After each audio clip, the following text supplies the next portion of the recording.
हातिम तीर्थंकर प्रभु आदिनाथ मुनिनाथ, आधि व्याधि अघमद मिटे तव पद में मम्मात। चरण शरण है आपके, तारण तरण जहाज, भव दधि तट तक ले चलो, करुणा कर जिन राज। बोलिए आदि ब्रह्मा श्री आदिनाथ भगवान की, बधा जी के अक्षयकारी श्री अजितनाथ भगवान की, परम पूज्य आचार्य भगवंत गुरुदेव श्री विद्यासागर जी मुनि महाराज की, समस्त मुनि संघ की।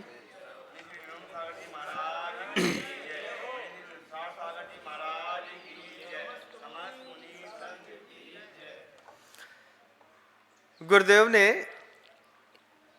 अमरकंटक से निकलते वक्त एक बार कहा, किसी ने कहा कि महाराज 24,000 किलो वजनी यह प्रतिमा आपने रखी है, बहुत वजन होता है, तो इसके पीछे का क्या उद्देश्य है? गुरुदेव ने मुस्कुराते हुए जवाब दिया कि जिसको इस संसार में भगवान की महिमा दिखाई नहीं दी, जिसको इस संसार में गुरु की महिमा दिखाई नहीं दी, तो बाकी जो दिखाई दे भी रहा है वो ये बताओ कि कब तक दिखाई देगा।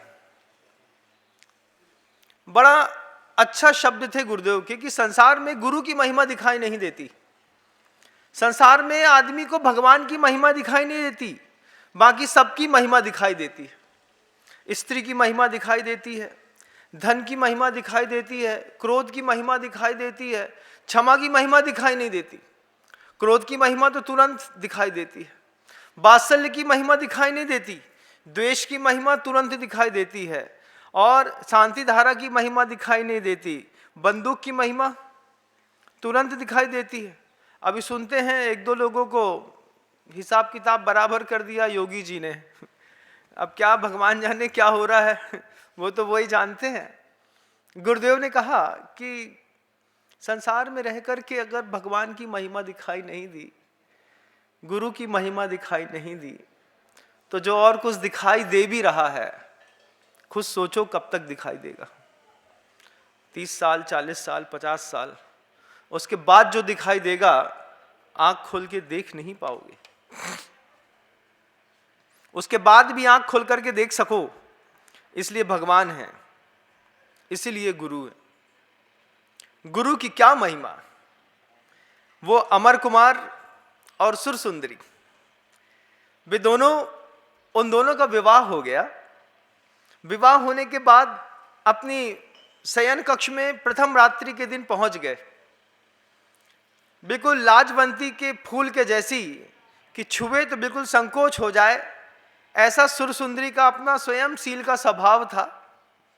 जानती थी कि अमर कुमार हमारा पति है और प्रथम रात्रि हमारी इस विवाह के उपरांत मनाई जा रही है, लेकिन आप जैसा मनाते हैं ऐसी वहां की रात्रियां नहीं थी।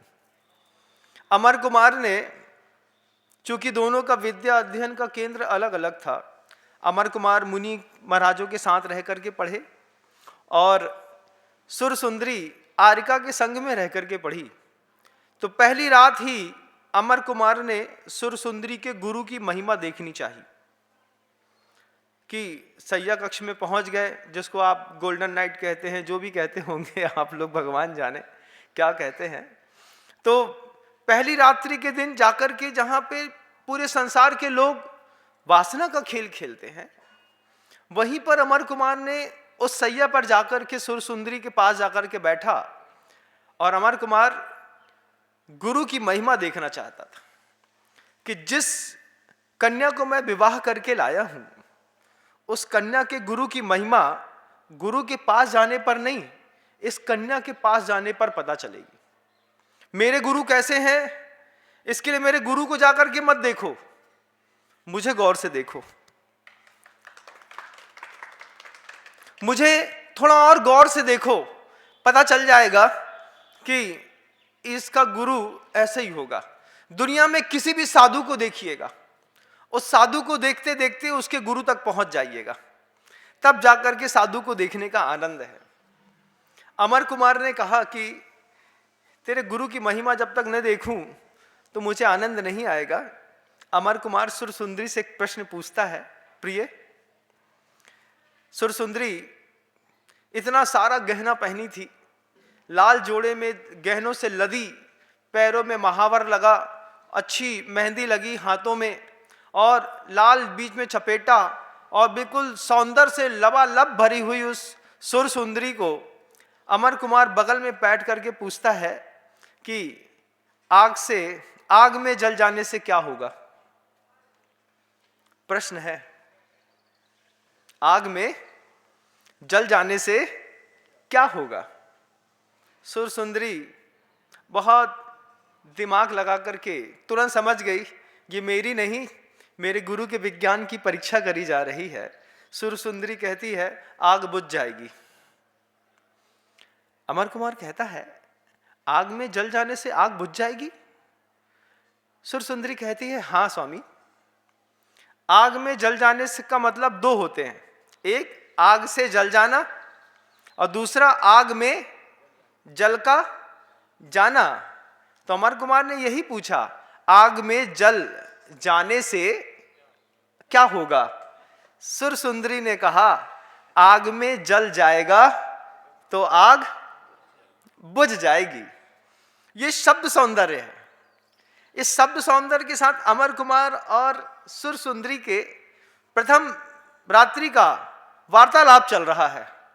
आप अपनी पत्नी से साथ जब पहली रात्रि में जब कभी मिले होंगे या मिलेंगे या मिलना चाह रहे होंगे या मिलने वाले होंगे, आप क्या वार्तालाप करेंगे, क्या करते हैं। आज की भारतीय संस्कृति और उस समय की पौराणिक संस्कृतियों में हम जब झांक करके देखते हैं तो हमें पता चलता है कि पहली रात्र भी पुरुष के दिमाग पर वासना हावी नहीं होती, विज्ञान हावी होता है।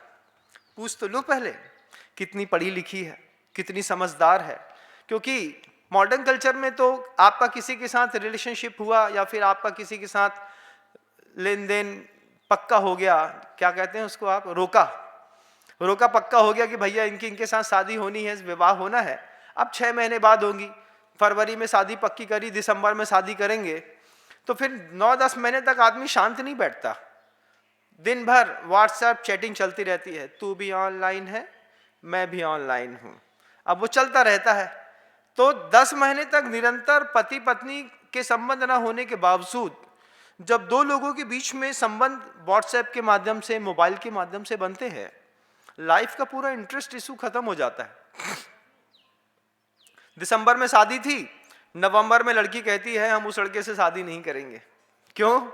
बोले 8 महीने से देख रहे हैं, एक नंबर का गधा है, जस्ट लाइक ए डफर।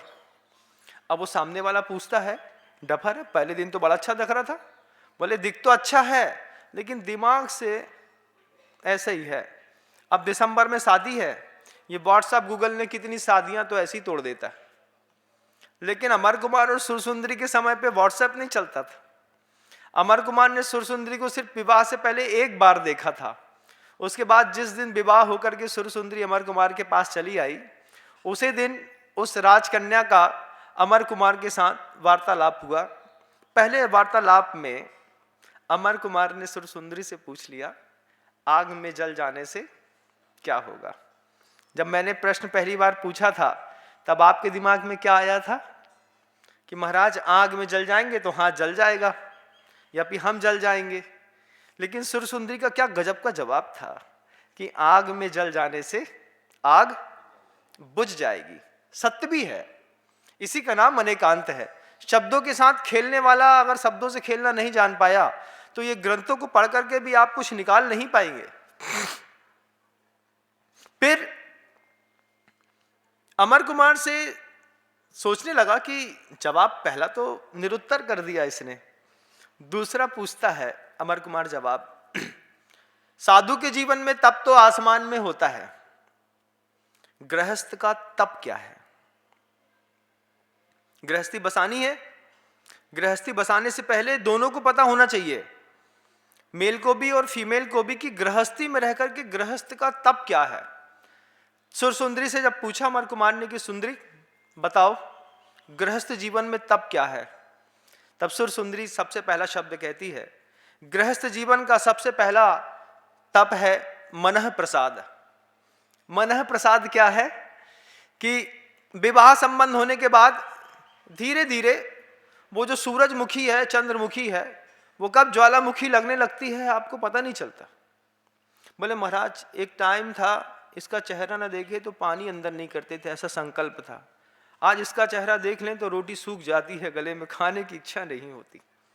क्या हुआ? मनः प्रसाद अपनी ही स्त्री के साथ गायब हो गया। जो एक्साइटमेंट लाइफ के 30 साल 20 साल 25 साल पहले आपका आपकी वाइफ के साथ था, उस एक्साइटमेंट को आपने कहां खो दिया है आपको पता है? धीरे धीरे धीरे धीरे करके पति ने पत्नी को, पत्नी ने पति को पूरा समझ लिया, पत्नी ने पति को पूरा समझ लिया, जीवन में कुछ रहस्य बचा ही नहीं। अब पत्नी कहती है किसी काम का नहीं। क्यों? क्योंकि पूरा समझ लिया ना मैंने। तो जिंदगी गृहस्थी की गाड़ी कैसे चलती है कि पति और पत्नी के बीच में शब्दों का, जीवन शैली का कुछ ऐसा रहस्य हो कि पत्नी को पति के साथ 30 साल निकलने के बाद भी ये लगे आज तक मैं अपने पति को पूरा समझ नहीं पाई। तब जाकर के ये मनः प्रसाद की स्थिति बनती है कि पत्नी को अभी भी लगता है कि 30 साल हो गया उनके साथ रहते रहते, लेकिन वो कब क्या करते हैं, कैसे करते हैं, क्या करेंगे, क्या जवाब देंगे, क्या करने जाएंगे, कुछ पता नहीं चलता। ठीक वैसे जैसे गुरुदेव, हम लोग गुरुदेव के साथ रहते हैं, बगल में बैठ करके बैया बत्ती कर रहे हैं, सेवा कर रहे हैं, लेकिन पता नहीं चलता कि गुरुदेव अगले क्षण में क्या करने वाले हैं। सेवा करते करते करते, जंगल जाते जाते, अच्छी बात करते करते जंगल से लौट करके गुरुदेव आए। वो धीरे से बोले, विनम्र हमने सोचा है तुम यहाँ से 8-10 लोगों को लेकर के वहां चले जाओ। हमने माथा कूटा, हमने कहा ये जंगल जाकर के लौट के आने पे ये बात कहाँ से आ गई? बोले बस वो ऐसे ही होता है कि जब आप किसी को पहचान नहीं पाए जीवन भर, तब तो आपका उसके साथ प्रेम बना रहता है। जिस दिन आप किसी को पहचान लेते हैं और पूरा पहचान लेते हैं, तो हमारी भारतीय संस्कृति में जब विवाह होता है तो एक आदत की कमी कहना चाहिए कि हम न चाहते हुए भी सब बताना शुरू कर देते हैं। लड़के इसमें बहुत उतावले रहते हैं, ये भी अपना है, ये भी है, ये है, ऐसा है, मैं ऐसा करता हूँ, मैं वो करता हूँ। कन्या उतने ही साइलेंट जोन में सब सुनती रहती है, हाँ ठीक है ठीक है ठीक है। तो अब ये एक्साइटमेंट एक तरफ से तो बहुत ज़्यादा रहता है, दूसरी तरफ से ख़त्म हो जाता है। कन्या फोन उठा करके नवंबर के महीने में बोलती है कि लड़के ने अपने बारे में सब बता दिया, मम्मी कोई मतलब नहीं है, इस लड़के शादी नहीं करेंगे, कोई और बताइए। अब लड़की धीरे से मम्मी बोलती है, बोले भैया अलग करो इनको।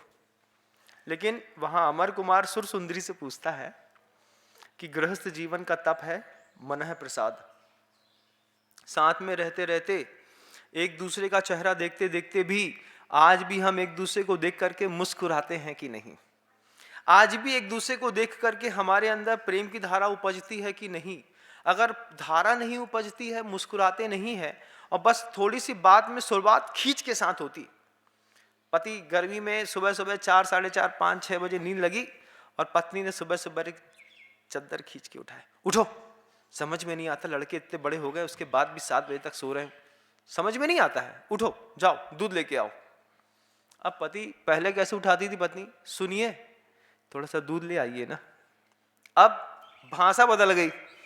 भाषा बदलने से क्या हुआ? मनः प्रसाद बदल गया। अब उसी पत्नी के साथ जो कल बात करने में आनंद आता था, अब उसी पत्नी को देखने पर चिड़चिड़ होती है कि नहीं? हम गलत बोल रहे हैं क्या?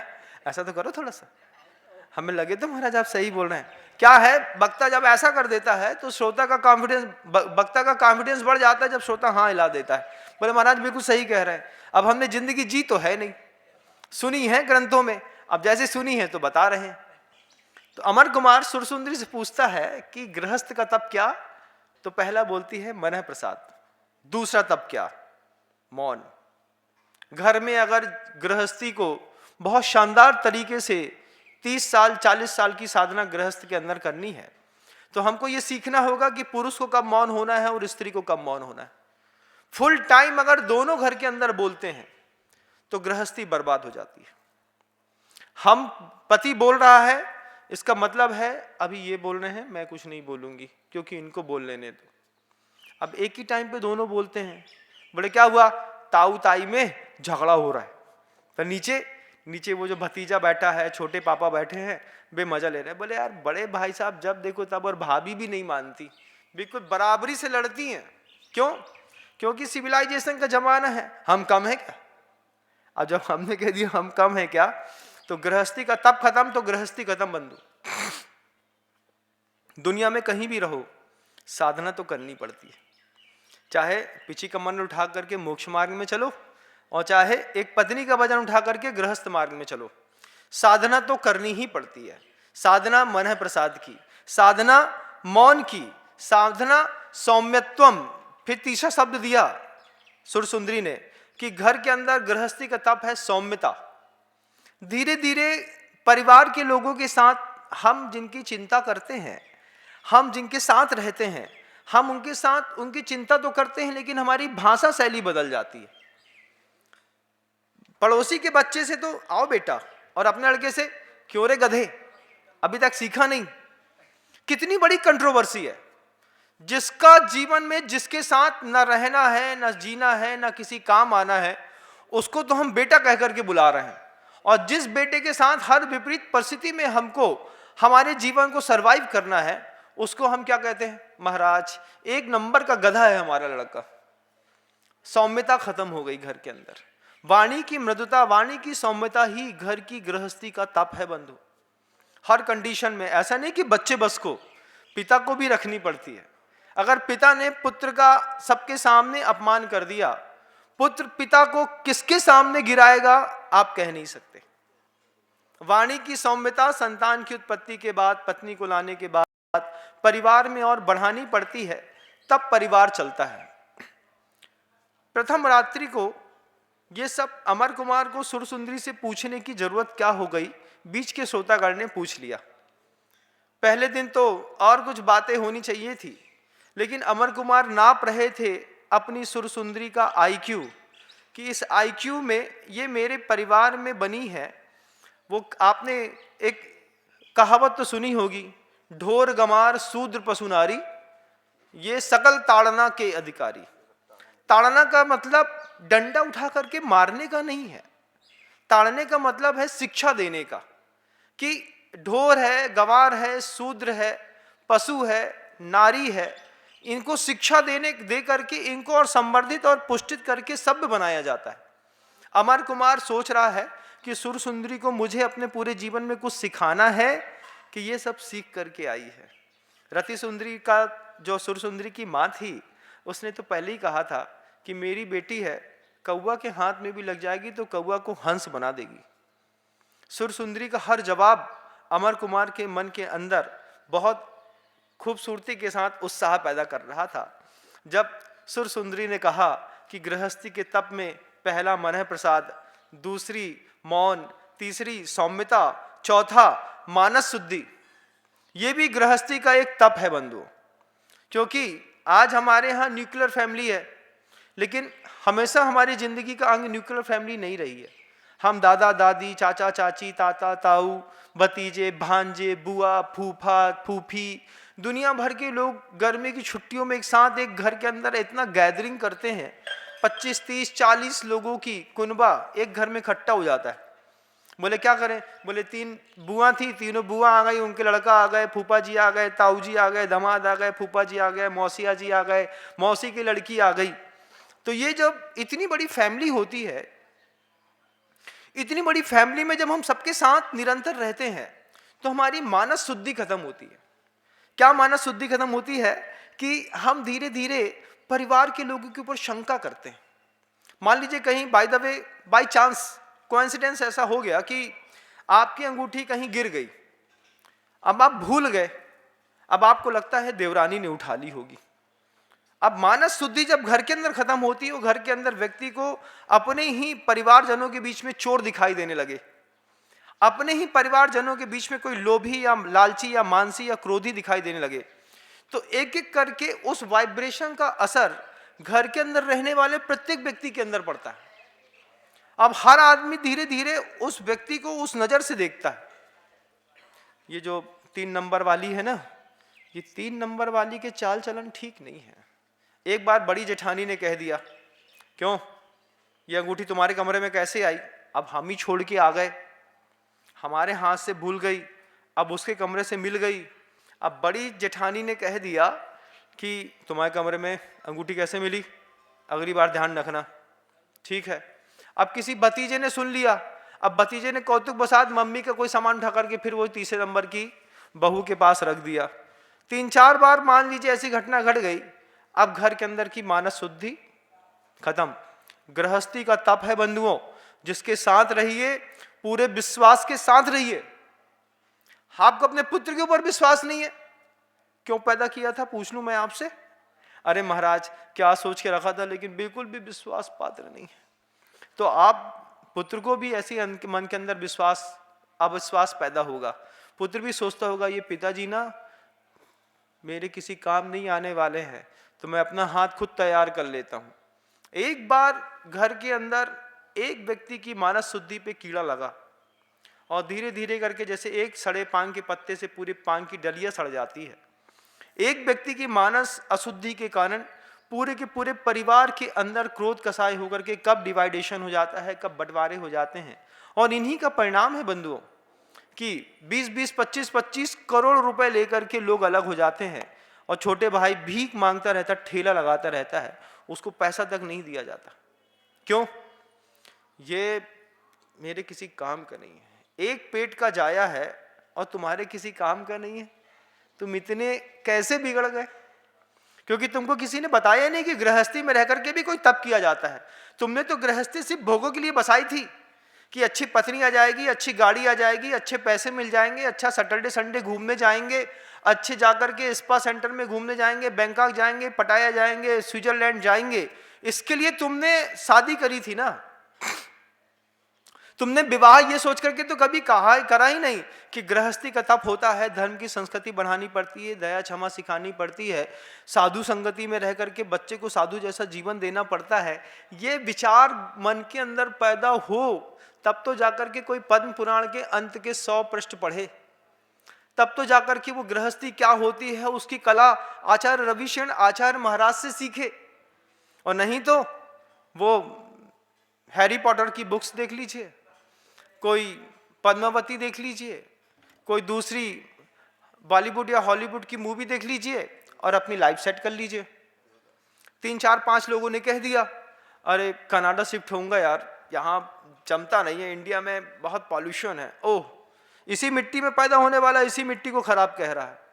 और फिर धीरे से उठ करके यहाँ से अमेरिका चले जाते हैं, एम्ब्रॉड चले जाते हैं, कनाडा चले जाते हैं, वहाँ पे रहने लगते हैं और वहाँ पे रह करके अपने ही भारत देश को नीचा दिखाने की कोशिश करते हैं। बंधु जननी जन्मभूमिश्च स्वर्गादपि गरीयसी, स्वर्ग मिल जाए उसको भी आदमी छोड़ देता है, लेकिन 2 चीजें जननी और जन्मभूमि किसी कीमत पर छोड़ी नहीं जा सकती। ये अमूल्य है। हमारे मस्तिष्क में मानस शुद्धि में ये चीज होनी चाहिए। हमारे साथ इसके साथ और भी चीज, वहां गुरुदेव कहते हैं कि सुर सुंदरी ने जब अमर कुमार को जवाब दिया कि गृहस्थ के तप में सिर्फ मानस शुद्धि ही नहीं भाव शुद्धि भी होती है, कि हम तुम्हारे प्रति घर के व्यक्ति के प्रति अच्छे भावों के साथ भोजन देना, उसकी शुश्रूषा करना, अच्छे शब्दों में बोलना, तब जाकर के गृहस्थी सफल होती है। बंधुओं लव मैरिज करने वाले जितने भी दुनिया भर के आज की डेट में जो मेरी बात को सुन रहे हैं और जिनका दुनिया में किसी भी व्यक्ति से अफेयर चल रहा है, मेल का फीमेल से या फीमेल का किसी मेल से चल रहा है, आपस में ध्यान रखिएगा प्रेम का साइड इफेक्ट बहुत होता है। क्योंकि आप प्रेम के विज्ञान को समझते हैं नहीं और प्रेम करने लगे, वास्तव में वो प्रेम ना होकर के वासना है। इंद्रिय स्पर्शन संबंधी सुख जैसा मिलता है वैसे ही आपका प्रेम धीरे से कब ठंडा हो जाता है पता नहीं चलता।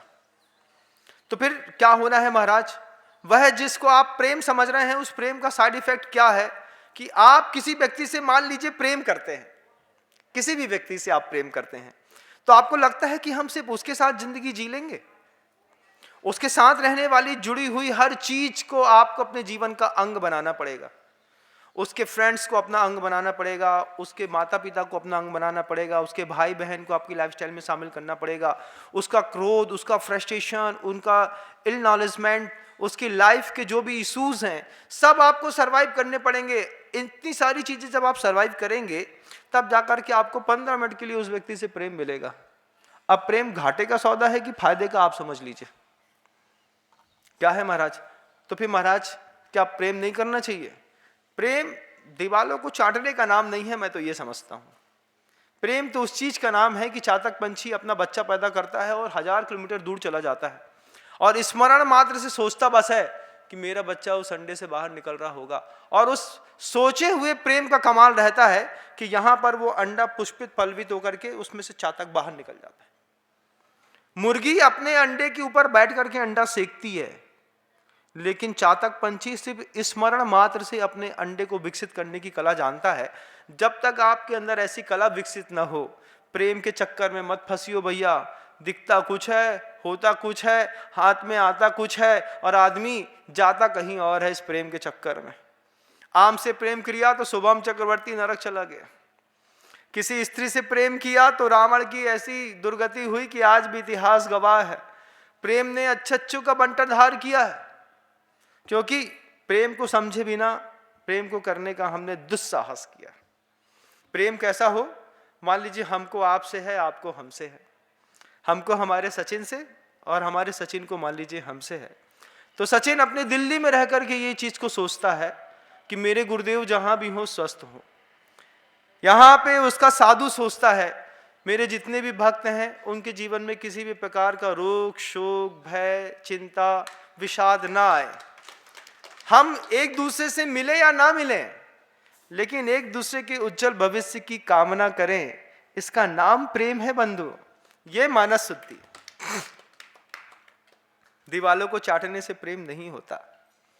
सुरसुंदरी ने अमर कुमार को जब ऐसी बात कही, अमर कुमार का दिल खुल के खिल गया। अमर कुमार सोचता है क्या हीरा पाया है, इसमें कहीं से भी थोड़ा भी तराशने की जरूरत नहीं है। इसकी वैचारिक शुद्धि, वैचारिक भाव कितने गजब के हैं। अमर कुमार एक तीसरा प्रश्न और पूछ लेता है। अमर कुमार पूछता है पति पत्नी कौन से अच्छे होते हैं, कौन सा पति अच्छा होता है और कौन सी पत्नी अच्छी होती है इस संसार में। सुरसुंदरी का पहला विवाह, और पहले विवाह के साथ जब ये प्रश्न खड़ा हुआ कि पति पत्नी कौन से अच्छे होते हैं, कौन सी पत्नी अच्छी होती है, कौन सा पति अच्छा होता है, सुरसुंदरी ने एक सेकंड नहीं लगाया, तुरंत बोलती है जो भक्ति करने में सहयोग प्रदान करे वो पति अच्छा। क्या गजब की बात कह दी। पत्नी पति से कहती है कि संसार में दिखने वाली हर चीज तो आप दे देंगे, लेकिन भक्ति दिखने वाली चीज नहीं है। भक्ति करने में जो सहयोग प्रदान करे वो पति अच्छा। और यहां पर कहते हैं कि पूरक और प्रेरक बनकर के जो जिए वो पत्नी अच्छी। पत्नी कैसी अच्छी कि मनुष्य में मान लीजिए किसी भी पुरुष का दुकान में, व्यवसाय में, संसार में रहते हुए बहुत ज्यादा फ्रस्ट्रेट हो गया, क्रोध आ गया, कसाई आ गई, तब उसको प्रेरणा देने का काम पत्नी करती है। जैसे रावण को मंदोदरी समझाती थी बात बात पे, स्वामी सीता छोड़ दीजिए, वो सती है, उसको हाथ मत लगाइए, गड़बड़ हो जाएगा, अनर्थ हो जाएगा। मंदोदरी ने बार बार रावण को समझाया, प्रेरणा दी, रावण नहीं माना, उसकी पूरक बन के रही। विभीषण ने छोड़ दिया, ईमानदारी के साथ राम के साथ जाकर के खड़े हो गए, लेकिन मंदोदरी पूरक बनकर के रावण के पीछे चुपचाप खड़ी रही कि मैं क्या करूं, आप अनीति करते हैं, मैं समझाती हूं, आप मानते नहीं हैं, लेकिन मैं आपकी पूरक हूं, मैं आपके साथ रहूंगी। अंतिम समय तक सिर्फ मंदोदरी ही थी जो रावण की मृत्यु सैया पर आंसू बहाती रही। आप अपने घर में एक बार चेक करिएगा, आपका पति आपको भक्ति करने में सहयोग देते हैं कि नहीं। कहीं ऐसा तो नहीं कि अष्टमी का दिन हो और महिला ने नियम ले लिया हो महाराज आज आलू प्याज खाने खिलाने का त्याग है, और उसी दिन पति जान मार के कहता है कि आज तो आलू प्याज और लहसुन की सब्जी जब तक रात में 9 बजे नहीं बनाओगी तब तक ना हम जिएंगे ना तुमको जीने देंगे। धिक्कार है ऐसे पतियों के ऊपर जो अष्टमी और चतुर्दशी के दिन अपनी पत्नी का धर्म पालन नहीं करवा पाते।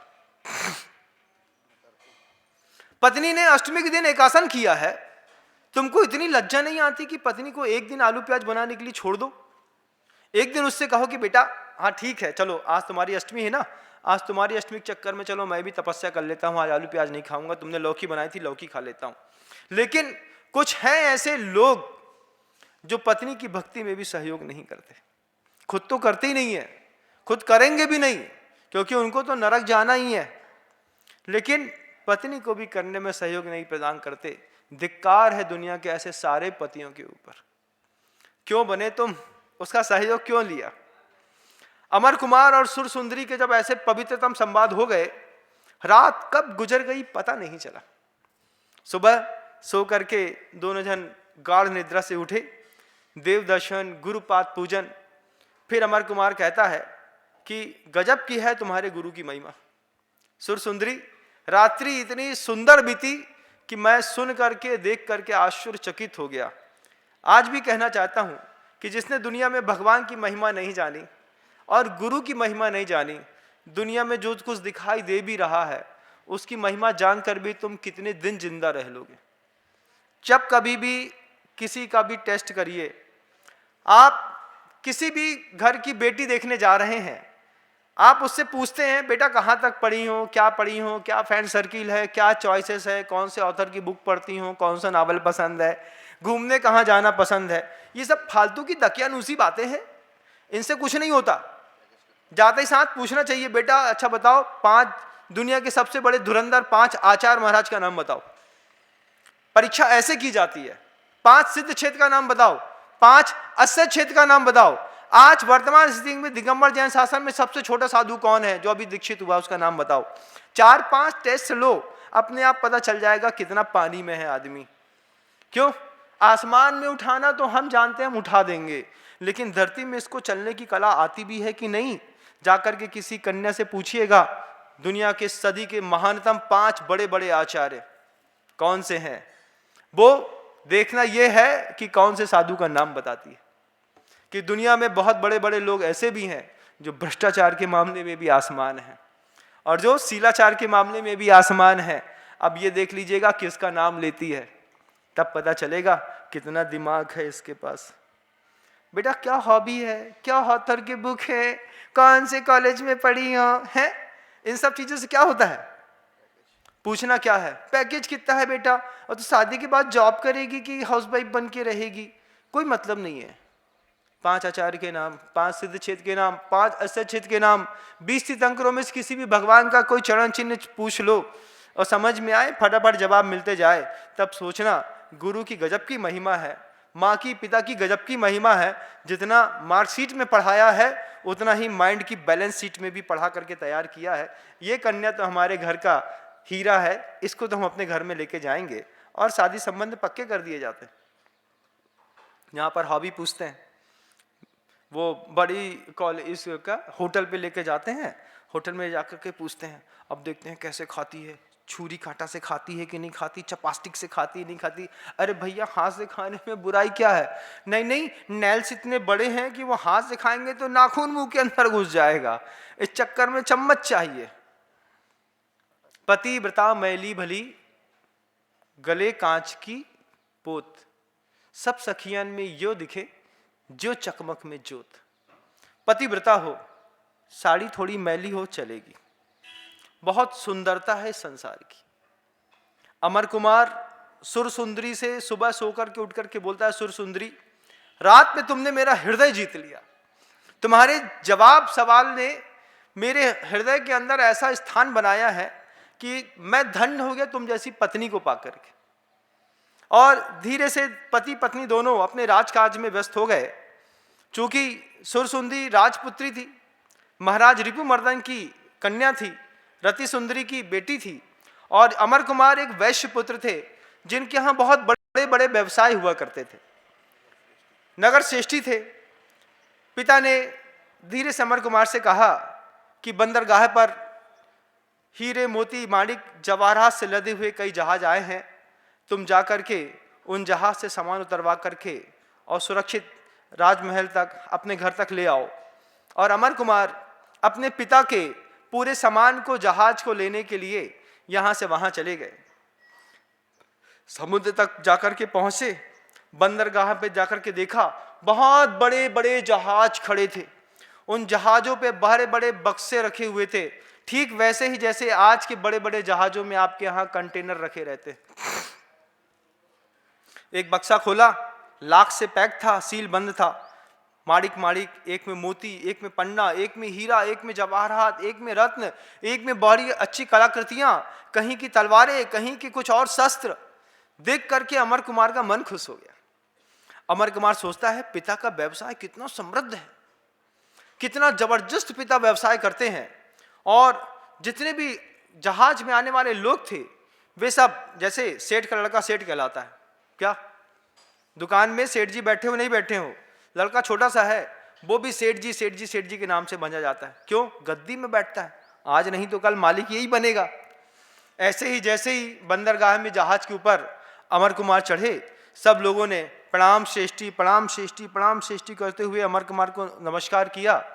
अमर कुमार फूले न समाये, हमारे पापा की संपत्ति बहुत है, लेकिन वो लड़का भी किस काम का है जो बाप की संपत्ति पे इतलाता है।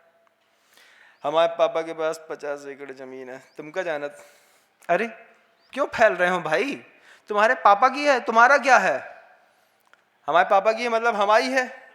ये गर्व में रहना बंद कर देना चाहिए। पिता का भी कर्तव्य बनता है कि बच्चों को अच्छी शिक्षा दे दें, लेकिन संपत्ति न दें। ज्ञान संपत्ति दे दो, धन संपत्ति ओवर ईटिंग वाली दे दी तो बच्चे बेचारे खराब होना शुरू हो जाते हैं।